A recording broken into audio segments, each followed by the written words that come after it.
Thank you. Well, welcome everybody. I'm overwhelmed at the attendance today. I've just said I'm humbled. Let's leave it at that. My name is Kevin. I am the full-time jester for no, I work for the Oregon Mental Health Consumer Association, and I host a community peer podcast on Monday mornings. My pronouns are he, him, and his. Let's go south, all the way south to Cottage Grove or Springfield. JD. Hey everybody, it's JD. Pronouns are they, them, and turtle, and I'm currently in Springfield. And I want to share with everybody. Today is the Transgender Day of Remembrance. We'll remember the names of people who have lost their life for no other reason other than being transgender. So I'm coming to this meeting with a heavy heart, but I'm still happy to be here. Shane, would you like to go next? Yes, my name is Shane Olson. I'm a vocational rehabilitation counselor at North Salem Vocational Rehabilitation with ODHS. Thank you. Luke, would you like to go next?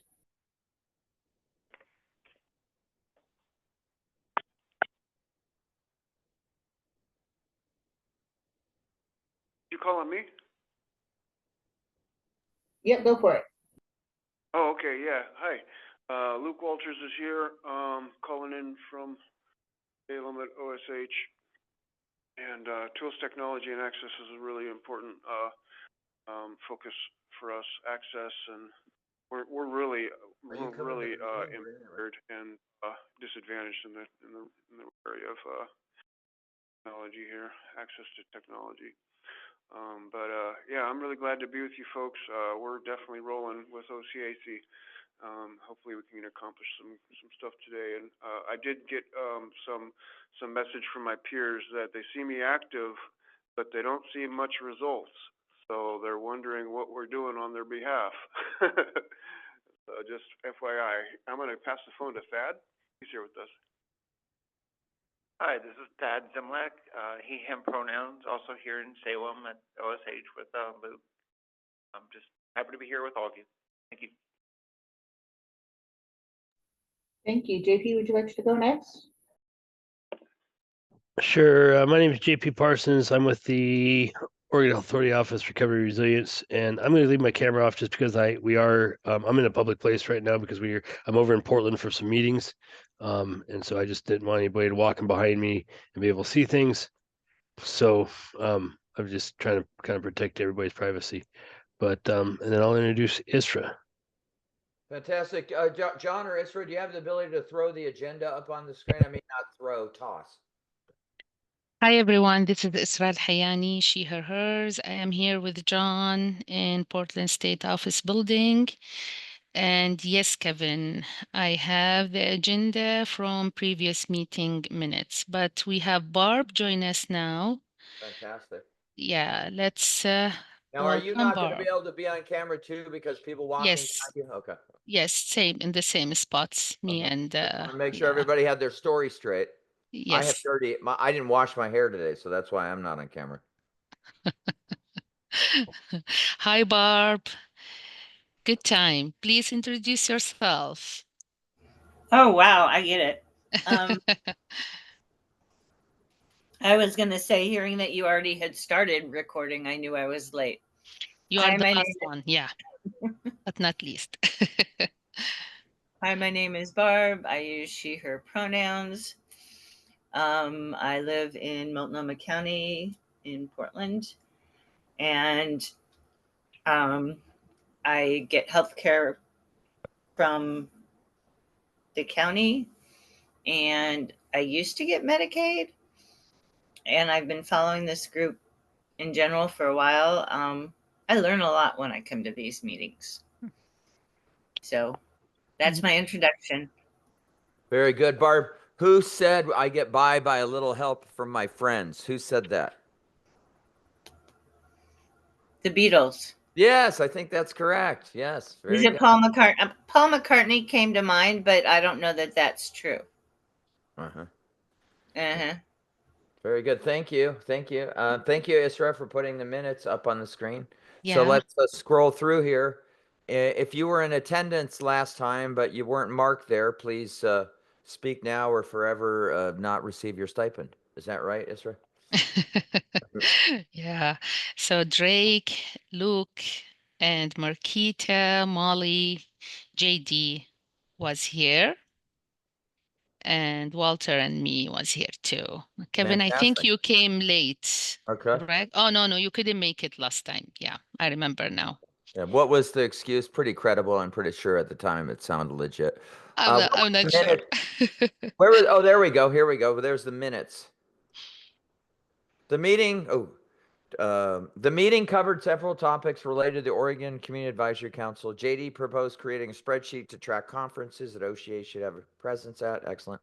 Approved by motion vote. There was discussion about citizen advisory boards at coordinated care, the challenges faced by CCOs. The group talked about the future direction of the Tools Technology and Access Committee as the current champion. Kevin is moving to Montgomery, Alabama. There was, no, that's not in there. Kevin has been absent. I apologize. I thought I was not going to be here in June. I completely deleted all the OCAC stuff off my calendar. And yes, sir, you are so organized. I appreciate that you send out every week. That's been helpful. I have nothing to blame except myself, my therapist, and my psychiatrist for my lack of punctuality. Anyway, this is a fantastic group. I sometimes think that Rome wasn't built in a day, and we have such a broad panoply of things to sort of pay attention. It's sometimes hard to stay on track, but okay, we did that. Thank you, Isra, for being proactive, and all the other leaders of OCAC that helped reshape Thank the you. art for the subcommittee for the holidays. Yeah. Okay. Any additions, additions, or strong editorial corrections in the minutes?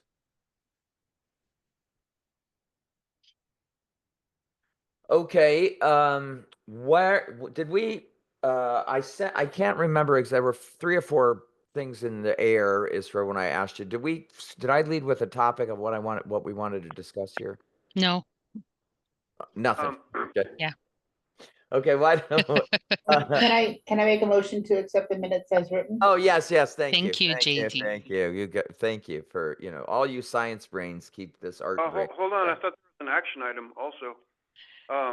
Kevin, do you remember if Molly asked you to make a description of this committee in the meeting, or was that in the strategy and planning? I think it might have been in the strategy and planning, actually. Yeah. Yeah, not in Okay. this meeting. Kevin wasn't here. Okay, right, all right. Yeah. I'll second the motion, yeah. Thank you, Luke. Thank you. Yep. Why don't we pause here? JD, don't want to put you on the spot necessarily, but do you want to tell us a little bit more about this day, or is this what's going on here locally or regionally that you might be aware of a little bit? I think part of our title is access, and so talking about these things, I think it may have some value in putting it in our consciousness. Are there activities going on locally or regionally that you know? Yes, across the state, different organizations are holding memorials where we read the names of the people who in the United States have lost their lives. If you weren't here earlier, today is the Transgender Day of Remembrance, the day where we recognize the names of people who have lost their lives through violent and also suicidal methods due to being transgender. It is a very sobering day. I don't call it a holiday, I call it a remembrance. Here locally tonight at the college campus in the EMU building, they're going to be doing the reading of names. More information available about that through transponder.community is the name of the website. But a lot of people are just taking time to remember that it is a very scary reality for many people who are transgender. Usually the demographic that is hurt the most is trans women of color and other intersectionalities that are gender nonconforming of color. And if anyone would like more information, there is websites that are devoted to this day. It's TDOR for short, and you can look and see what's available in your current area. If somebody has any of those resources and anytime during the call or the Zoom conference could put that in the chat, they'd be very useful. Thank you so much, JD. Sorry for improving you. I didn't mean to put you on the spot. Any other thoughts or reflections on what JD shared or the somberness of the remembrance that today is? Any other thoughts? Including Barb, public comment was, well, I freestyled this. So any other thoughts about this or? Okay. All right. Well, it is certainly horrible, horrible. I have known a few people that have been a victim of really aggressive violence, physical violence, and this intersection is just awful. Thank you. Thank you for putting that in the chat. Now, so there were a couple things that I want to talk about. One is I don't. Kevin, Oh yeah. excuse me, we need to vote for the previous minutes. We have Oh, okay. Oh, a okay. motion and second. Yeah. Sorry. Yeah. I was raised in Putin's Russia. Just And we have to know that. Drake join us now. Hi, Okay. Drake. Welcome. Drake, do you want to add anything to the minutes? Say it again. Do I want to add anything to what? We looked at the minutes and then we reviewed them, and then there was motions, but you were late to the meeting. There's anything you want to change to the minutes? So we're going to vote on them right now. Did you want to get Was I at the last month's meeting? Yes, you was leading, I think, the meeting. Let me check again. Okay, I missed one meeting last month. I think it was Dev Committee to be actually. Yeah, it's you or Molly was there. Let me check again. Okay. So Drake, you was there. Yeah, you was there and Molly. Okay. I'll vote to approve the minutes. Okay, thanks. All in favor of approving the minutes, say aye, or raise a hand, or all opposed. Any abstentions? Oh, sorry, I didn't hear you. Luke, did you say something? Oh, yeah, I said yeah. Yep. Okay. Thank you, Luke. Okay, thank you. Sorry, we got ahead of ourselves. I didn't mean to insult anybody by calling the rest of you science brains. I'm sure you're equally art brains as well. So good afternoon. I want to just put a pause here on a particular agenda. One thing I want to say is I think I host one more meeting and then I am at least off of the council for a year or, and so it's been a great opportunity. I want to make sure that this group has some direction moving forward in the next year. But also Drake would love to get your thoughts and all of your feedback about what we should focus on today and then also on our last meeting of the year and things that people want to put into the discussion or ideas or directions or whatever. Drake, since I called you out first, is there anything that's topical that you think we ought to? There's a bunch of things in the air. Senate Bill 432. People should know this was the technical assistance bill that the council voted on last two times. I think they affirmed it twice. It's for $750,000 and it's to fund peer and consumer technical assistance out in the community, not the agency that gives the grants out, not ORR that gives the grants out to the consumer and peer groups, but a community-based agency that does something different, technical assistance and literacy. You can't proffer out the grants and be the inside, coach to this individual or that. So there's a whole lot of reasons and rationale why a technical assistance project for consumer and peers and peer-run organizations is needed in Oregon. That bill will be reintroduced on the House side of the legislative session come this February. And we had a remarkably good sale of it last time. Nobody opposed it, and we had 4 times more people than the very polite Senate chairperson wanted us. I mean, usually when you watch these legislative hearings, and Drake and Luke or anybody who's familiar with it, oftentimes you go to these things often enough, you'll go into a hearing, there'll be 4 or 5 bills read. 4 of 5 of the bills will have 2 or 3 people most speaking about the bill. Sometimes they'll have 3 people speaking in favor and 1 or 2 speaking against. But more oftentimes it's 2 people speaking in favor of some bill in some language, in some technical jargon that seems to make everybody go, oh, sounds about right. So so what happens is that we, peers and consumers, not necessarily organized under anything except, my text mail list, will walk into a session.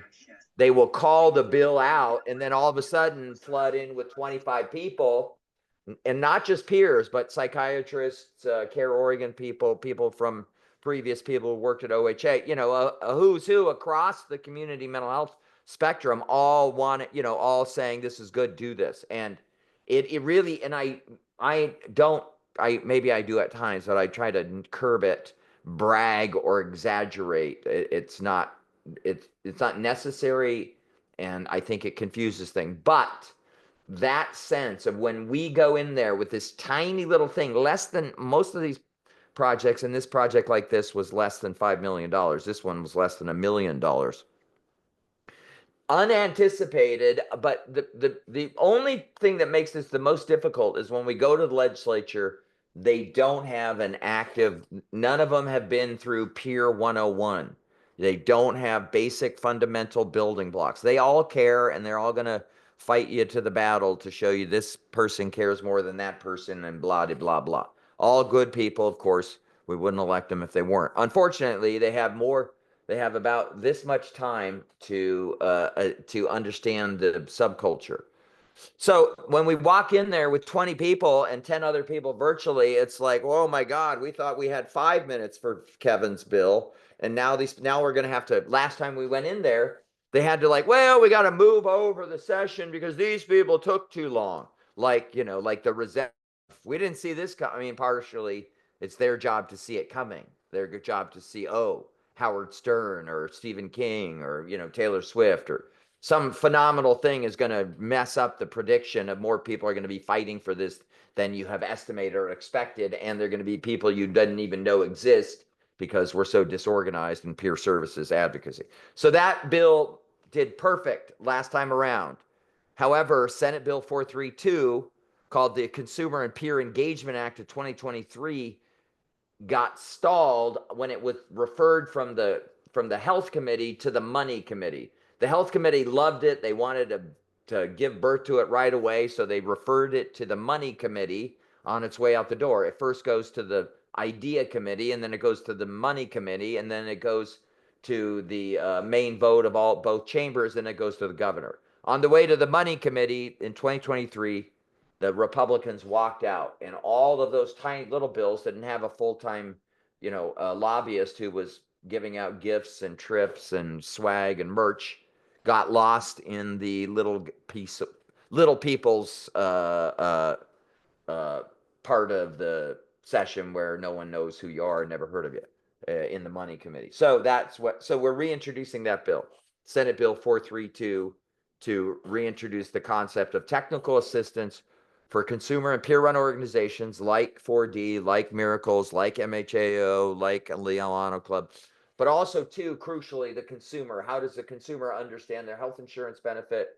And then how does that consumer, doesn't know jack about the peer movement, how does that consumer hear about OCAC or hear about the Behavioral Health Advisory Council at Multnomah County, et cetera, et cetera? So everybody wants it. It's like your favorite kind of ice cream on Sunday. Everybody wants it. Everybody thinks it's great. Unfortunately, the communications and the formality of who we are and what we're doing need to be understood beforehand. Would make this process a lot easier. So this group should continue to think about those things. I know that this group's job isn't necessarily writing writing laws, but one thing I want to implore, or just to really not scar, but really impress on you, formality, formality, formality, formality. Put to the degree that the newspaper does an article about Marquita's new peer-run center on MLK and Jefferson Street or whatever, to the degree that we get talked about in the press, that we get learned, that the people in our state Congress understand what we're doing, specifically who our names are, that the governor's team, when they're looking at things to spotlight, that they formally address us in their communications. OCAC is a council in a economic entity called the OHA that is almost $20 billion a year. They have almost 10 people that work on communications sending out press release, writing newsletters, formality, formality, formality. Us getting in legislative hearings where they hear about specific projects, hear about OCAC is great for the future record. If it's formal, it's easier to understand as far as history goes. Not that it's meaningful or meaningful necessarily, but that formally we have it in the public record. It's in this audit, it's in this report, it's in this newsletter by OHA, it's in this testimony at the legislature, it's in this article in the news, in the health journal. Those are all really important because we need to continue to build the pillars. People understand what this peer movement, consumer movement stuff is, and then to be able to relate to us as human beings. And a whole lot of people know who I am because I'm always pushing my merch and my business card, you know, in front of them, and I'm not doing direct peer services. But for the rest of the gang who's leading peer services and growing their career and trying to grow our policy chops, it's important to remember if it's not in the public record and historical record, it's hard for people to know we exist. And so it's cool that we have in the record that OCAC, you know, has all its minutes and does that stuff, and that also OCAC, I'll be right with you, JP, that OCAC also is on the record of endorsing this bill. And your behavioral health director, Ebony Clark, before she took this position at the state of Oregon, she was on the record supporting this bill. That is very important to know formal commitments to that kind of stuff. Anyway, I don't want to be lecturer. Everybody here is smarter than me, even though I wear glasses. So let's go first to JP and then Barb. Well, first of all, Kevin, I think that's really good information you're putting out because we do need to hear this. But I wanted to double check because I know that sometimes in all the meetings and everything, things get lost. But is everybody familiar with the toolkit that Tammy, Paul, and OFSN are working on, which is kind of a legislative toolkit about peer work? I've heard a little, John, I've heard a Okay. little, but I've not seen it. So Nobody at OC, I don't know if other OCAC members were invited to put that together or not. She tried to cast as wide a net as she could to try to connect with people. So I would reach out. You know, I mean, you all know Tammy. I mean, reach out to Tammy and say, hey, you know, I've heard about this. I want to, you know, where are we at? What can I do to help? I mean, because she would gladly accept any support and help, you know. Do you know what they're calling? Is there a specific title for that product that they're calling? I think it's just a legislative toolkit. Okay. But yeah, again, you know, reach out to Tammy and maybe, you know, get some, you know, understanding from her because I know it's something that, you know, they're working on. They really want as much input as possible. Yeah. Well, that's fantastic. Like I said, it's strange for me trying to push the route of conventionality. John, is it true that OHA every 7 years, you know, after 7 years, archives its records or just destroys them? I'd have to look at see. I mean, there's different schedules for different types of public records. Yeah. So it really depends on what some stuff's, you know, like 3 years, some stuff's 5 years, some stuff's, you know, some stuff has to be kept for perpetuity. It really depends on what the record is. Yeah. And honestly, I don't know that schedule off the top of my head. Yeah. Whether it's 7 months or 3 years, 5 years, 7 years, or those happen, I believe it probably happens at different intervals depending on if this is national security or state. That said, it is understood, I think, and John, correct me if I'm wrong, that OHA does not keep historically all its documents. And particularly one of the challenges has been in the Nickel and Dime Club, if I can be so bold in my editorial opinion, they don't keep the records of those things that were, especially because it wasn't related to the crisis system or, Medicaid. The records of a lot of stuff that has happened have been washed out to sea, either into the archive or just, no need to keep this around, which is unfortunate. That's why formality and other places, the press, other departments, the governor's communication team, et cetera, et cetera. So I ran into this because I was trying to dig up some things that the governor, some awards that the governor gave to peers and consumers and some processes. But anyway, so Barb, you had your hand up. Sorry. Barb? Yeah, I think I answered my own question, but I'm going to just ask it anyway. Since OCAC has separated itself with its new charter or bylaws or whatever, from OHA more. Can you guys have a lobbyist? I don't, these are beyond me. I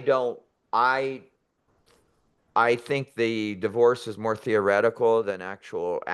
I'm not those lines. I think the problem, I'm not a lawyer, but and Drake could weigh in.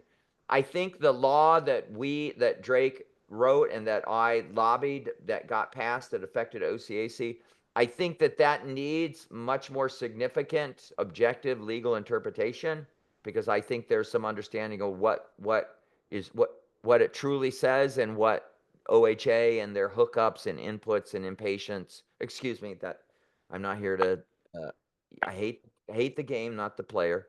Let me. I think that there are some challenges in interpreting what it means and what it actualizes us to do and doesn't. Drake, you have your hand up. Go ahead. Yeah, I'm. My belief is, from interacting with the statute over time, is that we're technically a state appointed council. It would not be protocol or proprietous for us to use state funds to pay a lobbyist. I don't think that excludes us from having people volunteer on our behalf. So if it's an official registered lobbyist, I also don't know if that might, peripherally cause some kind of stir somewhere, but I think the exclusion is that we can't use state resources to essentially lobby the state for our agenda. That really would set off some red flags places, even though we don't have express, we are not expressly prevented from lobbying. And de facto, if we're going to the legislature and talking to them on behalf of the council, we're already lobbying.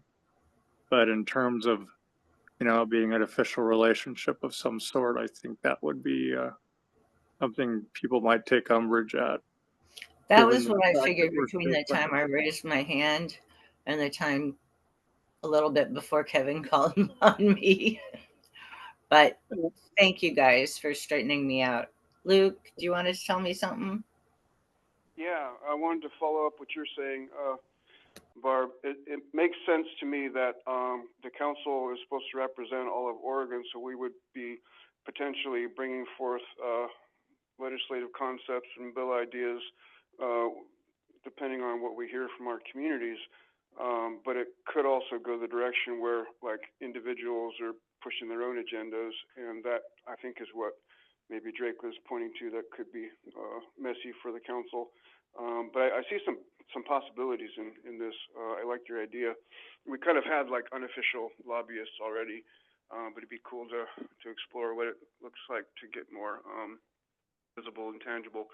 Because there's really not much else in Oregon. We used to have a legislative action team, OPLAT, that kind of faded away. But I have another point in this, and that's regarding a question I asked a while back.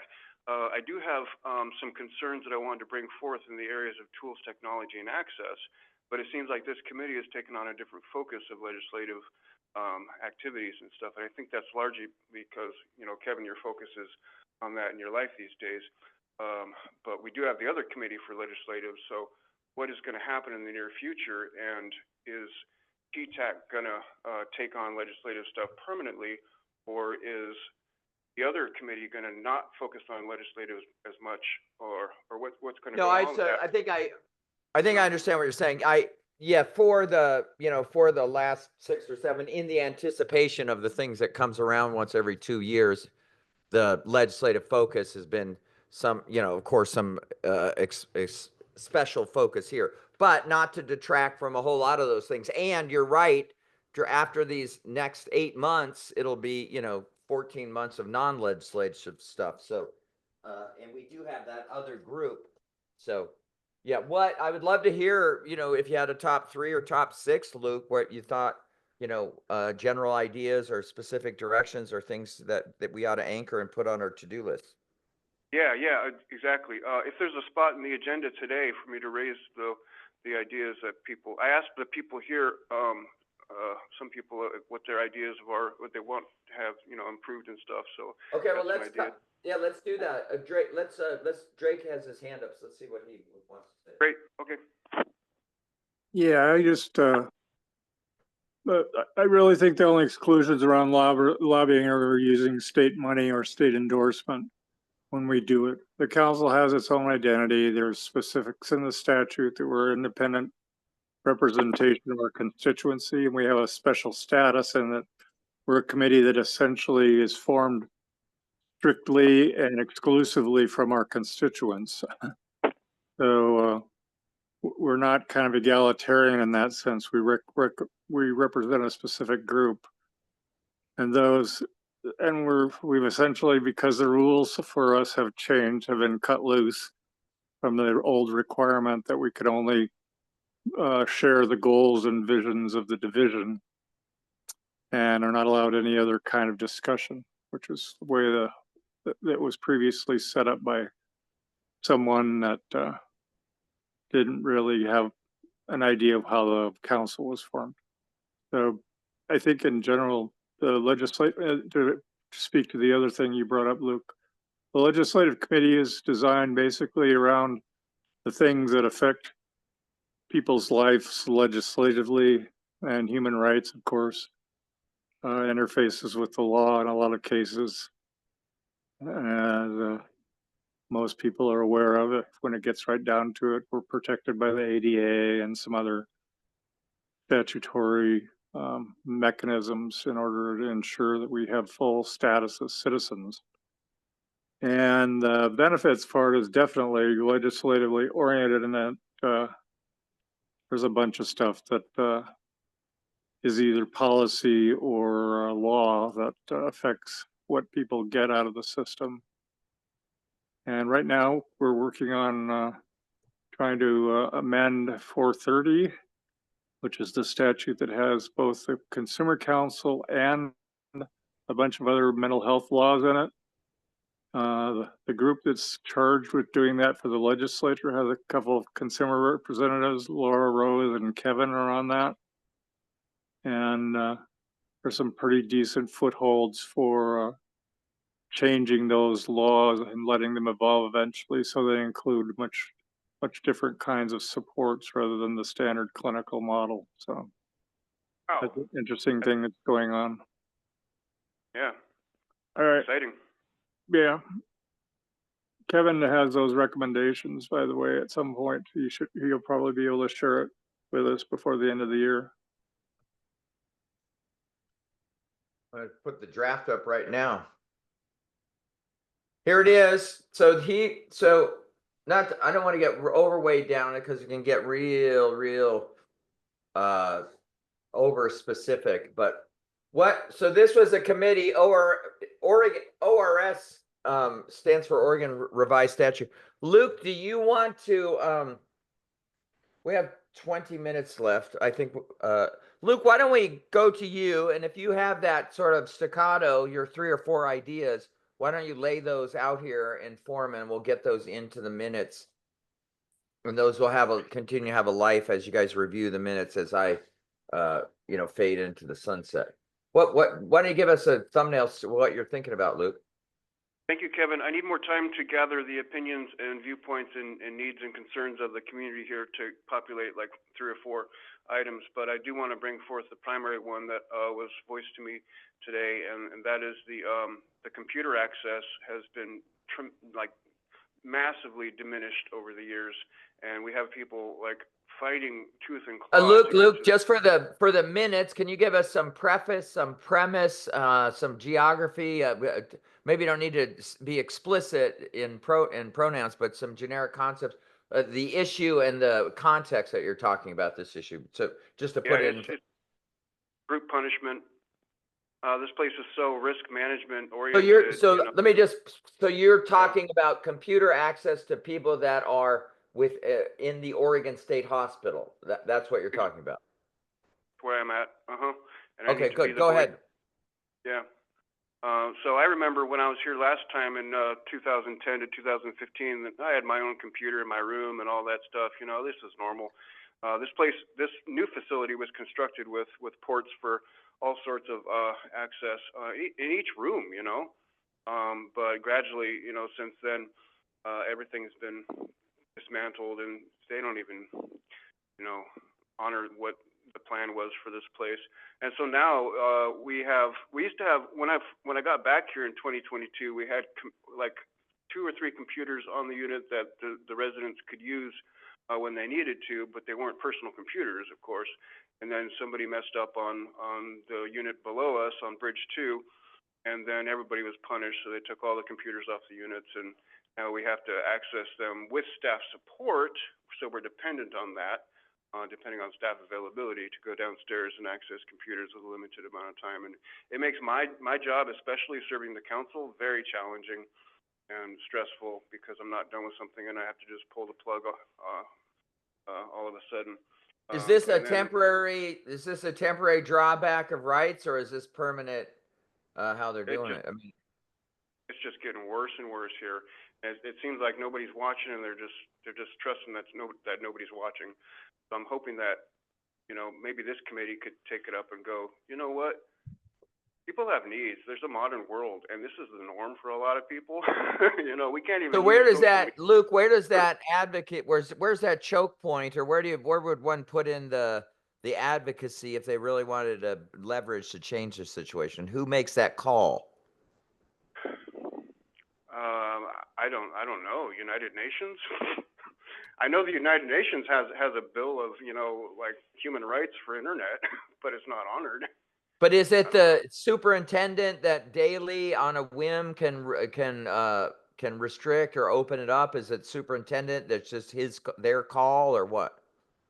Oh yeah, the superintendent has a cabinet of like senior director types, you know, and they make the big calls. It's called like a clinical executive team, I think, something like that. But yeah, they're very clinical. They're not patient focused, oriented, compassionate, humanistic. But they don't have to consult with the governor or to change those kind of access and those kind of rights. They can just unilaterally make that call. Oh yeah, they took away mail. They took away physical mail, like like all of a sudden, also because of their executive power. And we're just getting back mail now because they have their devices in place to be able to scan mail. But for a long time now, they've been not giving us our mail. We were worried that we were going to get the voters' ballots also.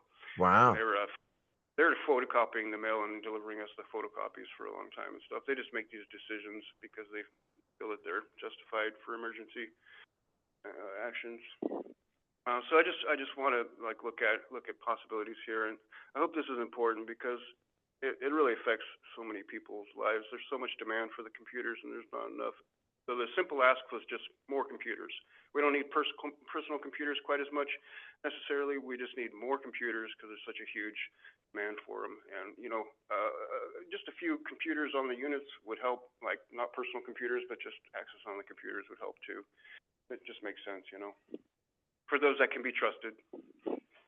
No, that's great. And I don't, you mentioned the United Nations about rights. I really believe that having access to a smartphone and internet is like having access to part of my brain. And if you want me to seek the best intelligence, communicate with the people I love, and find out fact from fiction, I need to have access to that part of my brain. And you're actually, inhibiting my ability to recover if you don't have my access to information and to emotional connections. That's really too bad. That's really, really too bad. Can I just say one last thing? And I started to mention this, but I don't think I was able to get it out, we're not even able to access social networking. And that is a major, major problem. The Supreme Court did see this issue and did award that to a state, but as you know, the Supreme Court decisions don't apply to all states just because they award it to one. But this really needs to be looked at because that is the norm for the modern world, and they're just so uptight in this risk mitigation and aversion. But I can't even access LinkedIn. You know, I have a lot of presence and a lot of need for it, and they won't even give me that. But you do have access to email, but not to social media. Yep. Thank you Yep. for listening. Yep, very good. Thank you, Luke, for bringing it up. Any more thoughts about that? Okay, is anybody, okay, let's see here. We got, Somebody Sure. read back to me what his three agenda items were. I don't think there were three. I think the main one was access to the internet at the hospital. I had asked Luke, I believe yesterday, if he had the ability to have concerns coming from the hospital sent to the council so they could act on them and try to provide some advocacy from outside. Yeah, that's an issue I'm gonna bring up to the PAC and join forces. Yeah, that would really help because I'm sure there's stuff going on. Looking over Preston Berman's lawsuit, I really think that the points he made, while maybe not actionable, are very important in terms of the way that people are being treated. It's just another version of prison if nobody's going to recover. What do you mean the points he made aren't actual? What is that? So the points he made aren't true, but they make a good narrative. What did you mean there? I confused. Actionable. They may not have legal standing. Oh, okay. That you can't do anything about it legally, but it is bad. Well, the ADA may not apply to people that are under PSRB. I see. I'm still trying to figure that one out, sort of. So that was Yeah, not a definitive comment on my part. Luke thought it was a pretty stark exclusion.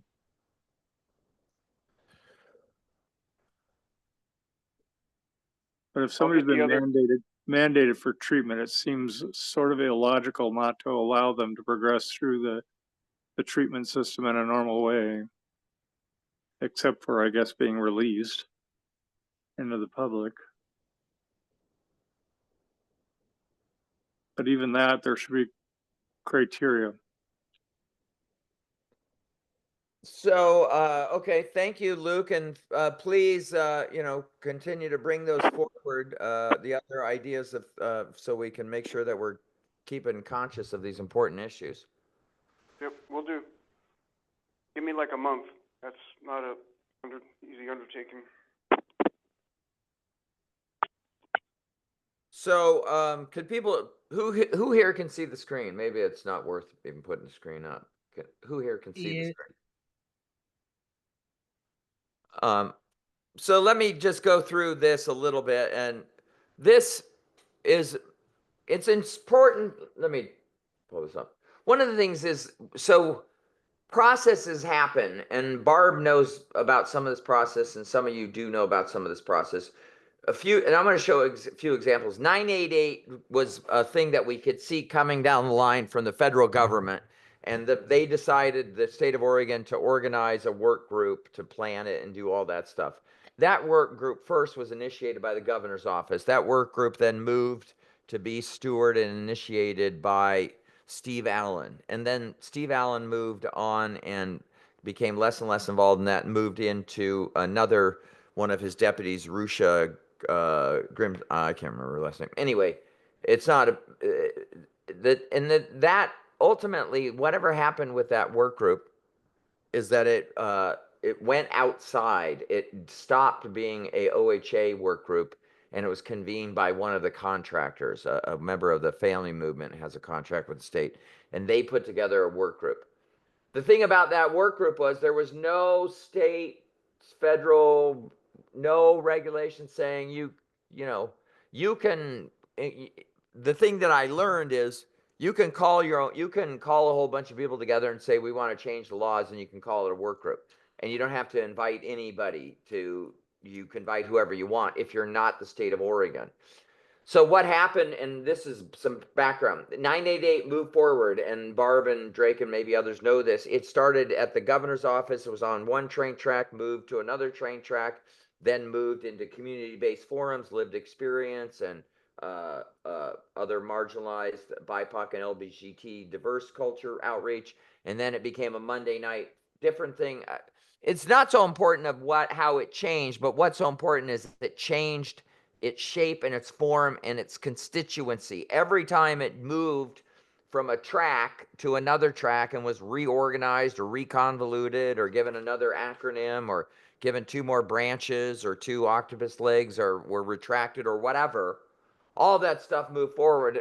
And it was very hard to follow the ball because there were people at the beginning of the process who were still being acted as if they had made decisions and signed off on the ongoing process. It got so confusing that the previous behavioral health director went to the Oregon legislature and said, with egg on his face, so to speak, that he had to withdraw this part of the bill because he couldn't get all his ducks in a row.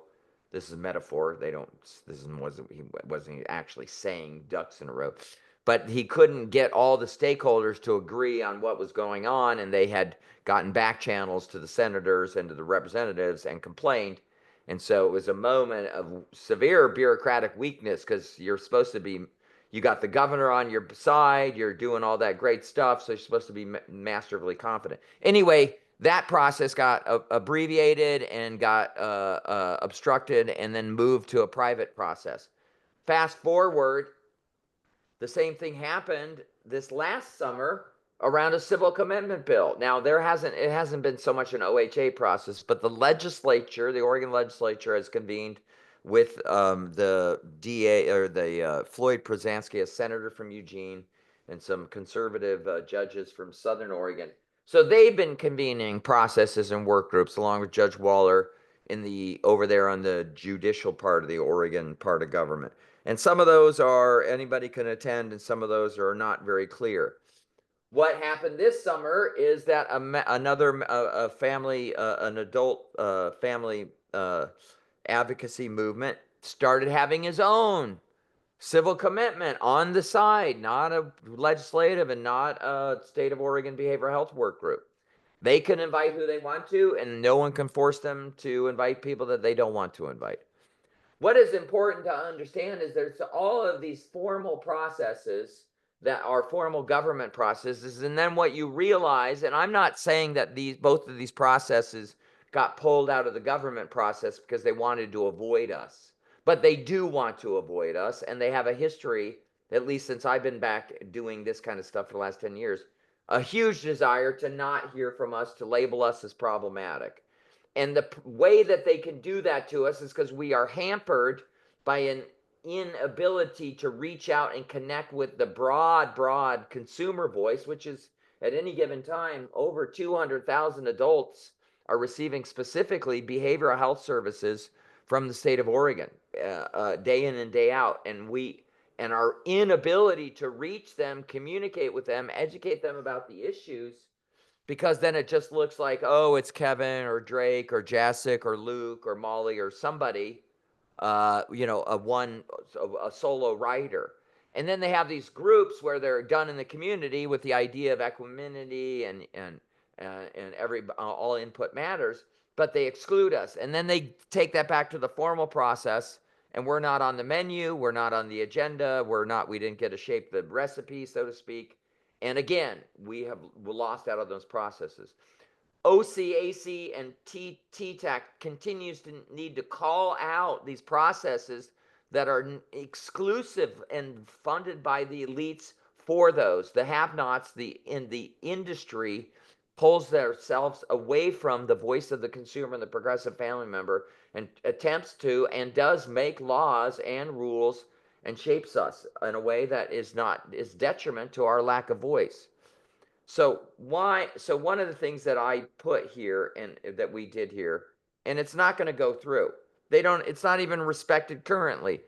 On the books, we have what's called the 20% rule. Theoretically, all public bodies within the state of Oregon, except for legislative work groups, if they're talking about behavioral health, 20% of the membership shall be this.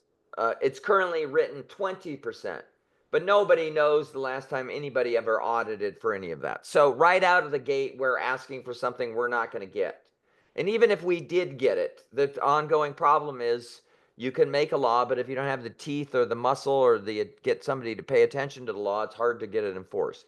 However, right out of the gate, this is a good one because it lets them know that we believe that is imbalanced. The voices that construct our system are not progressive family members and consumers and peers in the workforce. In fact, we are the exclusions, planned exclusions from many of those community processes. So this law can't speak to that, but it can make a value in front of those people when they read what I'm putting forward as a suggestion. So that's number one, to expand the law from 20% to 50%. Any thoughts about that? That one we could spend a lot of time. Number two is that rules, policy, and communications are written in plain, accessible language that can be understood by a lay audience. That's a great value. I don't know how you prove one way or the other, but you know, like I said, the laws are good as your ability to enforce them. This one I really like. Receiving has the right to informed consent. What does that mean? Does that mean every time you take a Zoloft or a Adderall or a Zyprexa or whatever, is that you've gotten clear informed consent and you know about the consequences, the effects, side effects, negative effects of that? That they say that takes place, but it doesn't take place in any sort. Before the internet, we used to have the idea of written informed consent. Here's another one here that I think that this needs more language to it. The right to refuse treatment. That is your right, and you should be free from retaliation for exercising this right. I know, and I believe fundamentally, soft coercion happens all over the place. I'm a person who has lived in similar circumstances with a lot of people who are isolated, don't have family members, don't have a partner, don't have a brother or a sister or a mother around, and it's just them and a treatment team and an ACT team. And to be the only person out against your treatment plan, a whole bunch of people who are trying to be nice to you because they want you to be obedient, makes it very difficult for you to understand what soft coercion is and being able to speak up about it. I fundamentally believe if we educated people who are being forced to have treatment and letting them know about informed consent, they may have felt much better about their previous hospitalization experiences if they really believed that there was a law that said this and this law had teeth. It doesn't. We don't have that of any consequence. And even if there is language on the books, it's not enforced and it's not thought about, just particularly because of the socioeconomic class issues. It depends on where you complain from the system. If you're a marginalized cultural minority that has been dispossessed and insulted, if you're a poor person, if you're a disabled person, if you're an elderly person, all of those things, and not necessarily do people go out of their way to disempower you, but you see that the industry has never been comfortable. And that's why I criticize these stakeholder processes over and over again, is we put these things forward and they should have teeth. And if they do have teeth, we need to enforce them, or then we continue to remain invisible and get stepped on by not getting informed consent and getting forced treatment when we had the right to refuse it. So crucial. So that's so important to me that, it is my contention you can't be both the warden and the therapist. And if you're trying to be both, there are compromises to be made.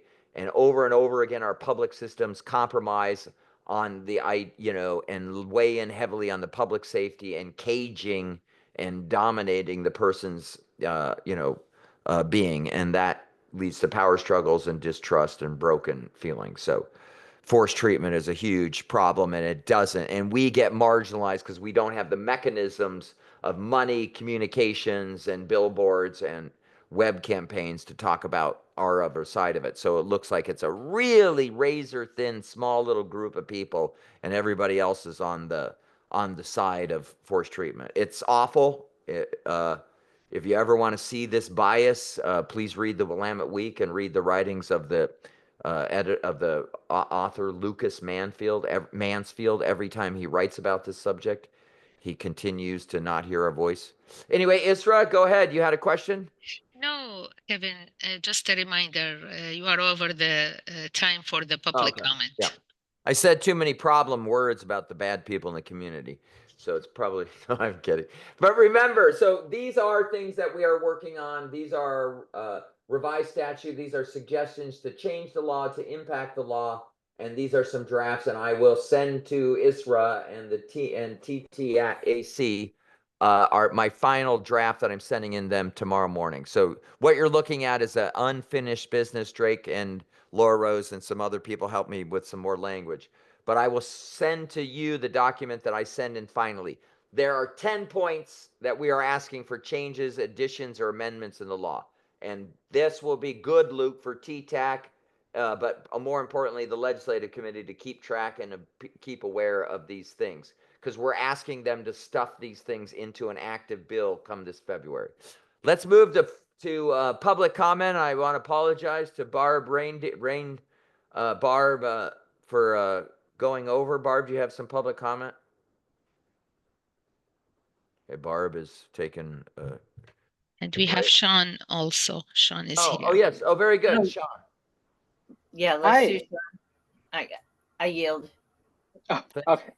Yeah, so I just wanted to share that this may not be able to necessarily assist with what was discussed, but I did want to just share some resources, one of which is specifically being able to access technology. So I sent a few, but just to summarize some of the resources, has anyone heard of the TDAP program? Telecommunications. Sean, tell them again who you are for the Oh, record. sorry. Notes. And Yes, where you work. Thank you. I'm a vocational rehabilitation counselor at North Salem VR. I'm part of vocational rehabilitation, which is part of ODHS. Excellent, excellent. Okay, now go ahead with the resources.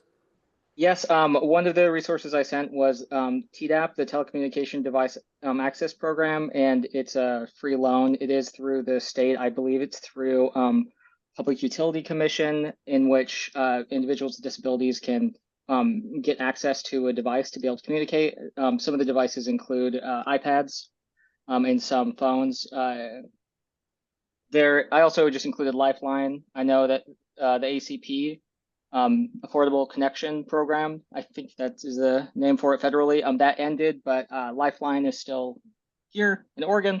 So that may potentially, if you can kind of send that out to people so that they can potentially have access for phone services. Pure Galaxy, you guys talked about Laura Rose, so I'm assuming that's something that you know pretty well.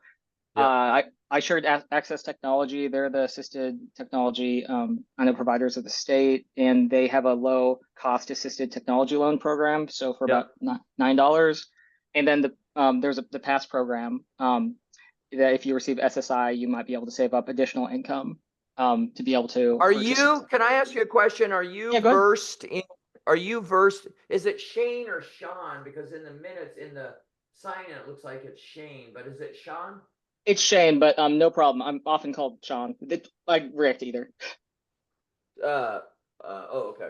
Are you, so is your role like an information person, or are you actually a VR counselor or coach or rehabilitation specialist? What is your role?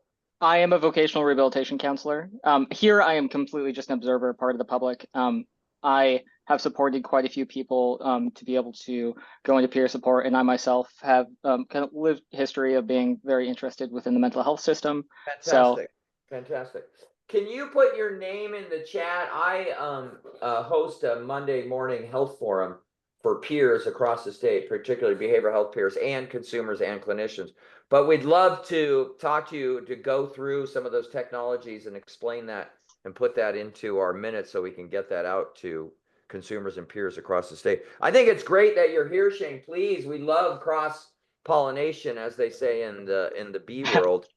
It's what makes these things ability to flex their power and build cross networks across the state government and become very helpful. So no, thank you for that. I know that our systems are pretty siloed, and I think that a lot of people kind of realize that. So any way that I can help, I'm happy to. Okay, can you put your contact in the chat so I can send you an email? Yes, I just did. Okay, very good. Barb, did you have any other questions? Okay, I'm not a good lip reader today. What did you say? No? Was that a kind of a I was shaking my head. I guess you can't see it. Now I can. There we go. Everything needs to be pronounced because I have bad eyesight. Okay, everybody. Thank you so much for being here today. And thank you, JD, for bringing that to our attention, that day of honoring and a memorial. And thank you everybody who came for the discussion today. I am very proud of this group. We have never been one of the most attended groups, but the ideas and the range and the topics that we talk about has been really meaningful to me. So I hope to, it's my goal to attend TTAC just like Barb, as you know, and the bleacher seats as this goes forward, because I really care about this this stuff moving forward. Okay, Isra, is there anything else we need to do, or can we just sign off? No, that's it. Thank you, everyone, and have good rest of your day. Thank you. Thank you, JP, for setting it up. Thank you. Thank you. Bye, everyone. Thanks. Good to see you, John.